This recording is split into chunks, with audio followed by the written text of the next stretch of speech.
नमस्कार, मैं हुसैन रिजवी। दुनिया का मौसम बिगड़ रहा है। भारत से चीन तक तबाही मची है। बादल फट रहे हैं, पहाड़ टूट रहे हैं। उत्तराखंड के धराली गांव में हादसे को 6 दिन बीत चुके हैं, लेकिन वहां जाने के लिए रोड कनेक्शन अब तक बहाल नहीं हो सका है। धराली और हर्षिल में फंसे टूरिस्ट को एयरलिफ्ट किया जा रहा है। हिमाचल में भी हादसों का सिलसिला थमा नहीं है। वहीं चीन में बारिश और बाढ़ की वजह से 60 से ज्यादा लोगों की जान चली गई है।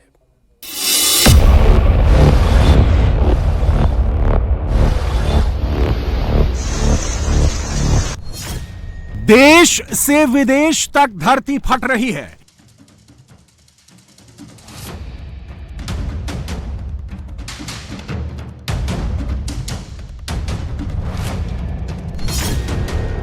भारत में पहाड़ खिसक रहे हैं।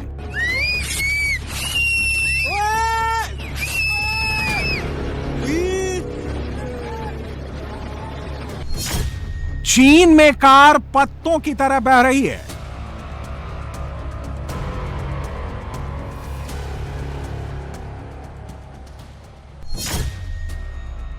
चीन हो या भारत, आसमान से आफत।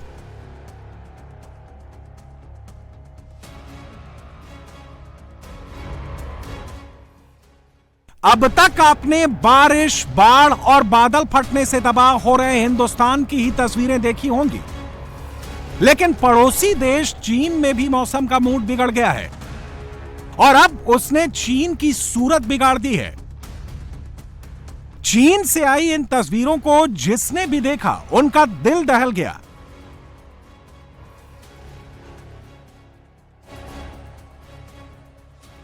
रात का वक्त था, तारीख 8 अगस्त और वक्त 12:11। ये सारी कारें पार्किंग में खड़ी थीं, लेकिन सैलाब की ताकत के आगे इनकी एक न चली और ये कारें ताश के पत्तों की तरह बहने लगी।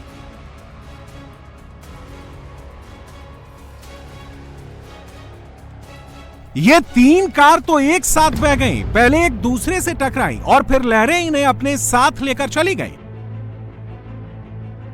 ब्लैक कलर की इस चौथे नंबर की कार ने थोड़ा संघर्ष किया, लेकिन जलजले की ताकत के सामने इसकी एक ना चली, ये भी बह गई। यही हश्र व्हाइट कलर की इस कार का भी हुआ। पहले 5वीं कार बही और फिर 6ठी। यह तस्वीर चीन के गांसू प्रांत की है। यहां पिछले 2 दिन से लगातार भारी बारिश हो रही है। 7 लोगों की मौत हो चुकी है, जबकि 33 लोग अभी भी लापता हैं। तबाही का यह मंजर भी गांसू प्रांत का ही है। ड्रोन तस्वीरों से आपको बर्बादी की भयावहता का एहसास हो रहा होगा। रोड धंस चुकी है। नदी किनारे बने कुछ घर बह गए हैं। जो घर या होटल बचे हैं, वहां से भी लोग पलायन कर गए हैं। पूरे इलाके में अब रेस्क्यू टीम, बड़ी बड़ी मशीनें, जेसीबी और अर्थ मूवर्स ही दिख रहे हैं। इमरजेंसी वाहन घायलों को यहां से निकालने में जुटे हैं। इस 5 मंजिला मकान में अब कुछ ही लोग बचे हैं। पूरे इलाके में कीचड़ ही कीचड़ है और रेस्क्यू टीम उसे साफ करने में जुटी है। चीन के राष्ट्रपति शी जिनपिंग ने युद्ध स्तर पर राहत और बचाव का काम चलाने को कहा है।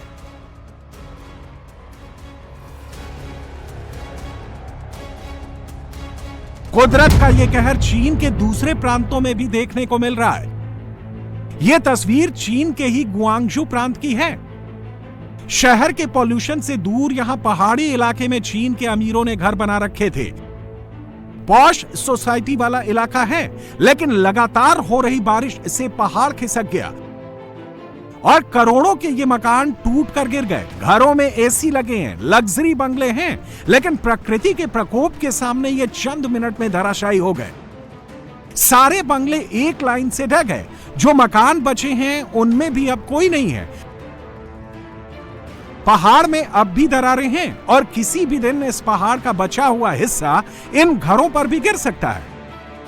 इसलिए प्रशासन ने लोगों से घर खाली करवा लिए हैं। गुआंगझू प्रांत में भी मौसम की मार से 10 लोगों की मौत हो गई। पिछले ही महीने नॉर्थ बीजिंग में भारी बारिश से 44 लोगों की मौत हुई थी।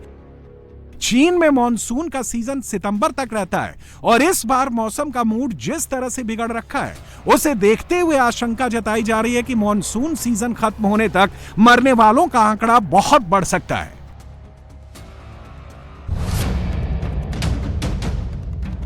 चीन जैसी तबाही की तस्वीरें भारत से भी लगातार आ रही हैं। उत्तराखंड के धराली हादसे का एक बिल्कुल नया वीडियो सामने आया है। यह वीडियो धराली के सामने मुखाबी गांव के किसी शख्स ने बनाया। इसमें बादल फटने के बाद खीर गंगा से आए मलबे और उससे धराली बाजार की बर्बादी का मंजर बहुत ही करीब से दिख रहा है। तरीका शिवालिक है। ओ बेटा, ओ बेटा, सपने को सारा सारा सारा गया, सारा सारा सारा सारा गया, सारा थोड़ी सारू नहीं को लोग है भाई, लोग मन की नहीं भयंकर, आदमी गए बहुत भाई, आदमी बहुत नहीं, बेटा आदमी गए। पहाड़ से आए इस लाखों टन मलबे ने कितने लोगों की जान ले ली, इसका सही आंकड़ा अभी तक पता नहीं चल पाया है और शायद कभी पता भी नहीं चल पाएगा। हादसे को 4 दिन गुजर चुके हैं और मलबे को हटाने के लिए जितनी हैवी मशीनरी की जरूरत है, उसे यहां लाना बहुत मुश्किल साबित हो रहा है। चिनूक हेलीकॉप्टर के जरिए कुछ जेसीबी मशीन धराली पहुंचाई गई है, लेकिन मलबे को हटाने का काम धीमी रफ्तार से हो रहा है। ऐसे में जो लोग इसके नीचे दबे होंगे, उनके बचने की संभावना कम होती जा रही है। प्रशासन का ध्यान फिलहाल उन लोगों को राहत पहुंचाने में है जो बच गए हैं। खासकर पर्यटकों को निकाला जा रहा है जो हर्षिल और धराली में फंसे हैं। आज मौसम थोड़ा क्लियर है, ऐसे में रिलीफ एंड रेस्क्यू ऑपरेशन का पहला चरण आज पूरा होने की उम्मीद है। जो सारा राहत और बचाव कार्य है, सर्च एंड रेस्क्यू ऑपरेशंस हैं, वो युद्ध स्तर पे जारी हैं और कल दोपहर बाद जो हवाई ऑपरेशंस थे वो थोड़ी देर के लिए खराब वेदर की वजह से जो रुके थे, बट आज ऑल्दो फोरकास्ट थी कि वेदर ठीक नहीं रहेगा, बट आज सुबह से हमें क्लियर विंडो मिली है और भारतीय वायुसेना और यूकाडा के चॉपर्स ने लगातार सॉर्टीज भरी हैं।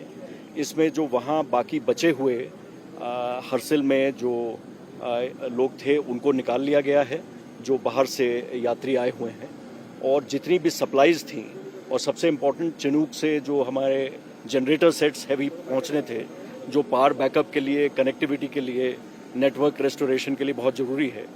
और आज की एक और मेजर अपडेट ये रही कि सप्लाईज बहुत बड़ी संख्या में जो राहत सामग्री है, जो ड्राई राशंस हैं और जो अन्य आवश्यक चीज़ें हैं, मेडिसिन्स हैं, ये सभी जो है वो आज पहुंचा दी गई हैं और धराली के लोगों तक डिस्ट्रीब्यूट की जा रही हैं।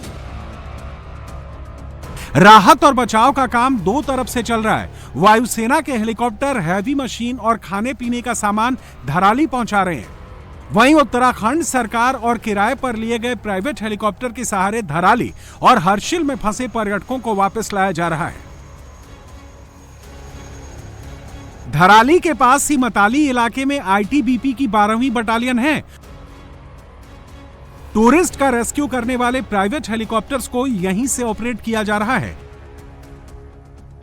इंडिया टीवी संवाददाता अभय पराशर भी मताली में ही हैं। अभय के मुताबिक प्रशासन ने अब करीब करीब सभी पर्यटकों को सुरक्षित वापसी करवा ली है।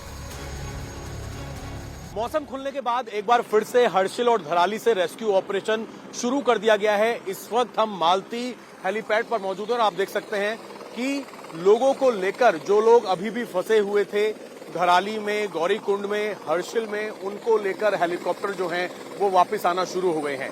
असल में जब बारिश शुरू हो गई थी शुक्रवार शाम को, उसके बाद रेस्क्यू ऑपरेशन हेलीकॉप्टर से बंद कर दिया गया था क्योंकि मौसम काफी खराब था, लेकिन अब फिलहाल दोबारा से मौसम थोड़ा खुला है, बारिश बंद है और यही वजह है कि अब एक बार दोबारा से हेली सर्विस शुरू कर दी गई है और लोगों को रेस्क्यू करने का काम फिर से शुरू कर दिया गया है। ज्यादातर लोगों को रेस्क्यू कर लिया गया है। कुछ लोग जो हर्षिल और धराली के अंदर अभी भी बचे हुए हैं, गौरीकुंड में जो लोग कुछ फंस गए थे, उन लोगों को लेकर अब मौसम सही होने के बाद एक बार फिर से जो हेली सर्विस है, रेस्क्यू सर्विस है, उसको शुरू कर दिया गया है। आप देखिए सामने लोगों को लेकर आया जा रहा है, जो लोग वहां पर फंस गए थे, इंतजार कर रहे थे। धराली और हर्षिल में फंसे ज्यादातर टूरिस्ट महाराष्ट्र और गुजरात से हैं। 3-4 दिन तक फंसे रहने के बावजूद उनका कहना है कि प्रशासन की तरफ से उनकी हर मुमकिन मदद की गई। पहले उनके रहने और खाने का इंतजाम किया गया, अब सुरक्षित वापसी भी हो गई है। हम ये उधर धारिणी में, हाँ। हर्षिल के पास हर्षिल के पास ले आए आप लोगों को? अब सब ठीक है? आप हाँ, सब सारे ठीक ठाक है। कोई बात दिनों से फंसे थे सर? हमें 4 दिन से। आप कहाँ फंसे थे? गंगोत्री में। हम सब गंगोत्री आप लोग? हाँ, गुजरात से है सब। जो ये आपदा आई थी, आप लोगों ने खुद वहाँ पर देखा इस तरीके का माहौल, जो मंजर था? आज देखा है। कैसा मंजर था? वो हमारे से 100 फीट दूर तक वो जो ढालवे वाला था, वो हमारे 100 फीट से दूर से ही गिरा है। हमने देखा, हमने उधर से वापस चले। उस वक्त लग रहा था कि कैसे जान बचेगी, कैसे बचाओ? वैसे हम वापस गंगोत्री चले गए। अब सब आपको सुरक्षित, सब आईटीबीपी सब लेके आई है? बहुत सारे और બધા લોકોએ મને બહુ મદદ કરી, હા બહુ કરી મદદ, મેટ્રિક લોકોએ બધાએ સબે, હા બહુ अच्छा हो। कब आए थे आप गंगोत्री? गंगोत्री हमें 2 तारीख को आए थे। फिर आप लोग कहाँ फंसे थे? धराली में जो आपदा आई, आपने देखा अपनी आंखों से उस आपदा को? हाँ, 100 मीटर दूर था, हमें देखा। પછી वो वापस के चले जाओ आप, तो हम वापस चले गए। तो 4 नाइट हम गंगोत्री में रुके और आज 5वां दिन है। उत्तराखंड सरकार का सिरदर्द इस झील ने भी बढ़ा रखा है। बादल फटने से जिस दिन धराली गांव में तबाही मची, उसी दिन हर्षिल के पास ये झील भी बन गई। इसमें भी लाखों गैलन पानी है। अगर ये झील टूटती है तो फिर एक और तबाही आएगी। हालांकि इस झील से थोड़ा थोड़ा करके पानी रिस रहा है, लेकिन इसमें दरार बनाकर रास्ता बनाने का जोखिम कोई नहीं ले रहा है, क्योंकि वैसा करने पर झील टूट सकती है। प्रशासन की कोशिश है कि कम से कम नीचे के इलाकों में रह रहे लोगों को वहां से हटाकर सुरक्षित स्थान पर पहुंचाया जाए। लेकिन दिक्कत यह है कि हर्षिल और धराली को उत्तरकाशी से जोड़ने वाला गगनानी पुल टूट चुका है। इसे बनने में अभी वक्त लगेगा और जब तक ये पुल नहीं बनता, तब तक स्थानीय लोगों को निकालने और राहत सामग्री वहां तक पहुंचाने में मुश्किल आती रहेगी।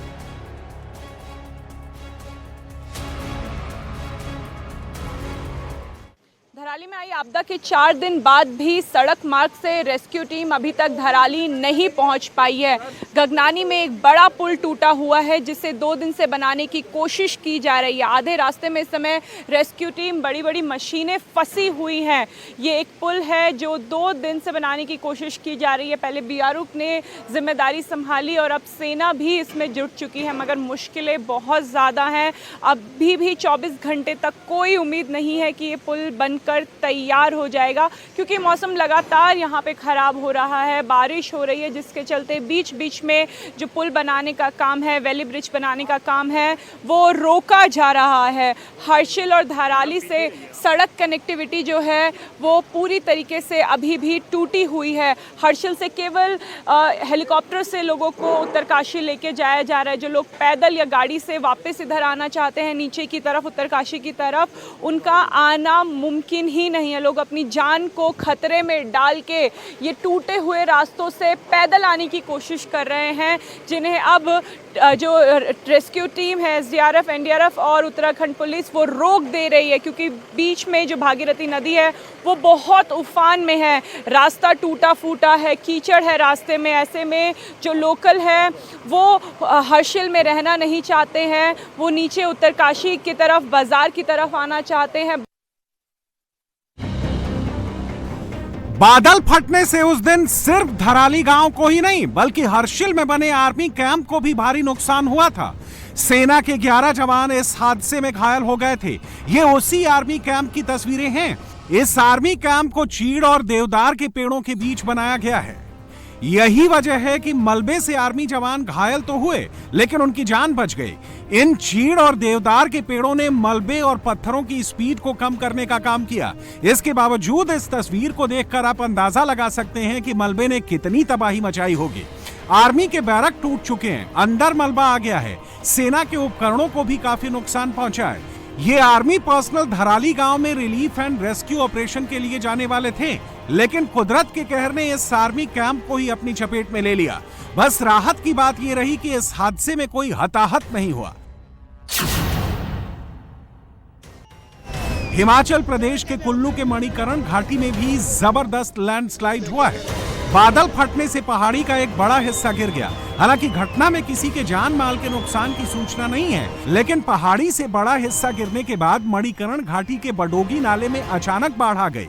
इस दौरान 3-4 पुल बह गए और गांव का संपर्क बाहरी दुनिया से टूट गया। हादसे के बाद की तस्वीर बहुत ही डरावनी है। बडोगी नाले में अचानक मलबा आया। ये नाला इस गांव को 2 हिस्सों में बांटता है। इलाके की जियोग्राफी तो बिल्कुल धराली गांव जैसी ही है, लेकिन वैसा बड़ा हादसा होने से टलने की वजह ये रही कि मलबे की मात्रा कम थी। जितना मलबा आया वो इस नाले से होता हुआ बह गया।